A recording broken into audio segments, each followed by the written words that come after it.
Station पे गाड़ी लगी हुई है, हम लोग स्टेशन पे बैठे हुए हैं। अब घर से कहिएगा कि मेरे लिए गाड़ी रुक जाए, ये कतई संभव नहीं है। और हम अपने छोटे भाई को यही सलाह देना चाहते हैं कि भाई आप ना इधर के रहोगे ना उधर के रहोगे। आप लोग इतना दिन क्या कर रहे थे? इतना दिन आप लोगों ने पास नहीं किया, कितना बार सीटेट हुआ?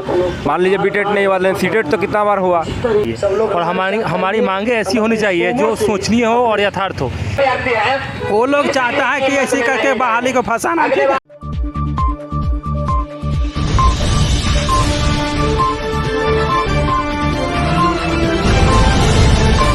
आपको चैनल को मैं धन्यवाद दूंगा कि आप लोग मेरा मुद्दा को प्रमुखता से उठा रहे हैं। पर बोलो, ये हमारा देश लोकतंत्र थे, लोकतंत्र में किसी को भी अपना मांग प्रमुखता से रख सकता है, उसके लिए कोई दिक्कत नहीं है। लेकिन उन लोग का मांग ही जायज़ नहीं है, नाजायज़ है। उन लोग का कहना है कि 7 फेज से पहले बीटेट होना चाहिए। बीटेट का मांग करिए आप, उससे कोई दिक्कत नहीं है। आप 7 फेज से पहले बीटेट का मांग करते हैं, ये गलत है। आप इसको एक मिसाल के तौर पर देख लीजिए, स्टेशन पे गाड़ी लगी हुई है, हम लोग स्टेशन पे बैठे हुए हैं। अब घर से कहिएगा कि मेरे लिए गाड़ी रुक जाए, ये कतई संभव नहीं है। ये उनको समझना चाहिए। अभी 6 दिसंबर सीटेट निकला है, उस पर जाकर मेहनत करें, पास करें।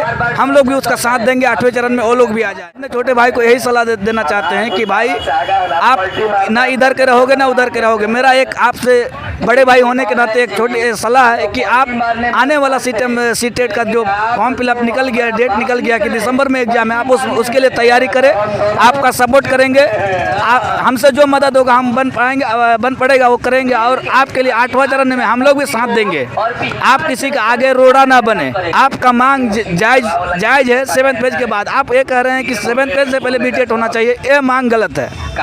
हमारी लड़ाई हमारी एकजुटता खत्म नहीं हो रही है। हमें सरकार के द्वारा भी एकजुटता को खत्म करने के लिए 6 अगस्त को हम लोग शांतिपूर्वक रोड मार्च कर रहे थे, जिसमें कि सरकार के तरफ से प्रशासन के द्वारा हमें बर्बरता से प्रताड़ना किया गया कि और ताकि अभ्यर्थी का एकता भंग हो, अभ्यर्थी भाग जाए धरना स्थल छोड़ करके। लेकिन हमें वो सहनशीलता, हम अनिश्चितकालीन के लिए बैठे हुए हैं। जब तक विज्ञप्ति जारी नहीं होगी तब तक हम लोग यहाँ से उठने वाले नहीं कर रहे हैं। हम लोग 2019 में पास किए हैं, अभी तक हम लोगों की बहाली नहीं हो पा रही है। अब वो लोग अभी तक पास नहीं किए हैं, अभी धरना दे रहे हैं। आप लोग इतना दिन क्या कर रहे थे? इतना दिन आप लोगों ने पास नहीं किया, कितना बार सीटेट हुआ?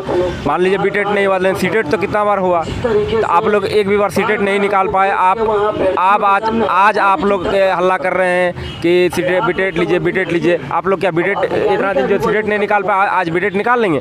उन लोगों की मनसा है सिर्फ और सिर्फ 7वां चरण को फंसाने की मनसा है। 2019 में पास किया सीटेट, अभी तक हम लोग की बहाली नहीं हो पाई है। सरकार बोल रही है जनवरी से लेकर जनवरी, कभी बोलती है फरवरी, कभी बोलती है मार्च, कभी बोलती है सितंबर, कभी कुछ बोलती है। हम लोग आखिर क्या करें? हम लोग तो शांतिपूर्वक धरना दे रहे हैं। हम लोग शांतिपूर्वक धरना दे रहे हैं। 6 तारीख को हम लोग पर लाठीचार्ज हुआ। मीको पॉल जी को लगा और सत्यम जी को लगा। अब आप लोग देखिए, अभी तक हाथ में पूरा चोट लगा हुआ है। हम लोग ने क्या गलती किया? हम लोग सीटेट पास करके बैठे हुए थे। हम लोग की यही गलती है क्या कि हम लोग सीटेट पास करके हम लोग अपना हक मांग रहे थे? कि हम लोग गलती कर रहे हैं? अगर गलती कर रहे हैं तो जो करना आप लोग कीजिए, जो इच्छा आप लोग कीजिए, जो करना। लेकिन हम लोग अपना हक लेके ही रहेंगे। जैसे भी दीजिए, आपको देना पड़ेगा, मतलब देना पड़ेगा, आप जैसे भी दें। पहली बात यह है कि प्रयास कभी भी सार्थक करनी चाहिए और हमारी मांगे ऐसी होनी चाहिए जो सोचनीय हो और यथार्थ हो। ये बीटेट वाले भाई बंधु जो हैं, पिछले 3 साल में 5-6 बार सीटेट हुआ और सभी बार ये लोग अनुत्तीर्ण हुए। ये लोग ऐसे लोग हैं जिनके अंदर प्रतिभा की कमी है। सर आप ही बताइए कि 5 बार और 6 बार बीटेट का सीटेट का एग्जाम हुआ है। अगर इन लोगों में प्रतिभा रहता, इन लोगों के पास कॉन्सेप्ट रहता, तो ये लोग सीटेट पास नहीं कर गए रहते। ये लोग कुछ मांग नहीं रहे हैं। ये लोग बीटेट के आर में एक और सीटेट की मांग कर रहे हैं और ये लोग पूर्णतः असफल लोग हैं। इन लोग का मकसद शिक्षक बनना नहीं, बहाली को फंसाना है। ये लोग बहाली को फंसाने के लिए पटना के गर्दनी बाग में आंदोलन कर रहे हैं। वो लोग चाहता है कि बहाली को फंसाएं, ठीक है। वो लोग चाहता है कि ऐसे करके बहाली को फंसाना, ठीक है। हम लोग 2019 से पास कर चुके आए हुए हैं। सरकार हम लोग टाइम पर टाइम दे रहे हैं और उसके बाद अभी तक नहीं हुआ, ठीक है। इसलिए सरकार से आग्रह है, गुजारिश है, जल्द से जल्द नोटिफिकेशन दे और हम लोग को उसमें बहाली। पत्रकार महोदय, एक चीज़ दिखाना चाहूँगा, आइए मेरे साथ।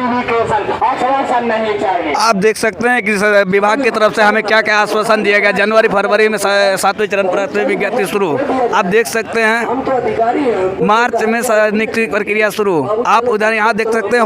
होली तक छठे चरण की प्रक्रिया समाप्त। अप्रैल में प्रथम सप्ताह में 7वां चरण प्रारंभ। अगस्त में 80,000 शिक्षकों की बहाली, कुछ माह बाद शुरू होगी 7वें चरण की नियुक्ति। ये दीपक सर का है, ये दीपक सर का ट्वीट किया हुआ। शीघ्र ही शुरू होगा 7वें चरण की शिक्षक नियोजन की प्रक्रिया। उसके बाद प्राइमरी कक्षाओं में अभी 1,29,000 शिक्षकों की पद खाली। उसके बाद हमें 22 दिनों की मुशक्कत आंदोलन करने के बावजूद ये हमें लिखित आश्वासन मिला था, और उसमें लिखा गया था जुलाई के अंतिम सप्ताह में यह वीडियो ये जारी कर दिया जाएगा, आपका प्राथमिक विज्ञप्ति जारी कर दिया जाएगा। ये लिखित आश्वासन मिला था। और दीपक सर के द्वारा ये ट्वीट करके हम लोग के यहाँ प्राथमिक विद्यालयों के शिक्षकों के अगले चरण की नियुक्ति के लिए तैयारी हेतु पत्र जारी कर दिया गया। प्रयास है कि जुलाई माह के अंतिम सप्ताह तक सारी तैयारी पूरी कर नियुक्ति शेड्यूल निर्गत कर दिया जाएगा। अनुरोध है कि इसके लिए चल रहे धरना को समाप्त कर दिया जाए। हम शिक्षा विभाग से ये पूछना चाहते हैं, आपने हमें कितना आश्वासन दिया, लिखित आश्वासन दिया, फिर भी आप उस आश्वासन का पालन नहीं कर रहे हैं। आपका लिखित आश्वासन फेल कर रहा है। आप मौखिक कह रहे हैं कि हम सितंबर में बहाली देंगे, इसकी क्या गारंटी है? आप जब लिखित को आप अपने ही लेटर को, आपने एक आईएएस को झूठा साबित कर दिया। आपने एक आईएएस के द्वारा लिखित ट्वीट किया हुआ ट्वीट को झूठा साबित कर दिया, तो हम कैसे मान ले कि आप सितंबर में ही विज्ञप्ति दे देंगे? हमें कोई प्रॉब्लम नहीं है, आप सितंबर अक्टूबर में ही हमें बहाली अप्लाई करवाइए, लेकिन हमें शेड्यूल अगस्त में ही दे दीजिए। हमारा डेट लाइन दे दीजिए कि हमें कोई परेशानी नहीं हो। हमें कोई शौक नहीं है गर्दनी बाग में पड़े रहने का। हमारे घर में भी माता बहनें हैं जो कि घर में इंतजार करते हैं, हमें भी काम ये शौक नहीं है कि गर्दनी बाग में पड़े रहने का। निवेदन है कि हम लोग की व्यथा को समझे और सॉल्व करने की कोशिश करें, और अगस्त की 14 तारीख से पहले विज्ञप्ति जारी करने का कोशिश करें। यही हम निवेदन कर देंगे शिक्षा मंत्री विजय कुमार चौधरी से। शिक्षा मंत्री से और अपर मुख्य सचिव दीपक कुमार सिंह सर से यही अनुरोध करना चाहते हैं, जो डेट पे डेट दिया जा रहा है, इसके पहले बोला गया था कि जनवरी फरवरी में दे देंगे, फिर बोला गया अप्रैल में दे देंगे, फिर बोला गया कि जुलाई के लास्ट वीक में का नोटिफिकेशन आ जाएगा। लेकिन एक आईएएस अफसर के द्वारा लेटर जारी किया गया, उस लेटर का भी कोई कीमत, कोई वैल्यू नहीं रह गया है।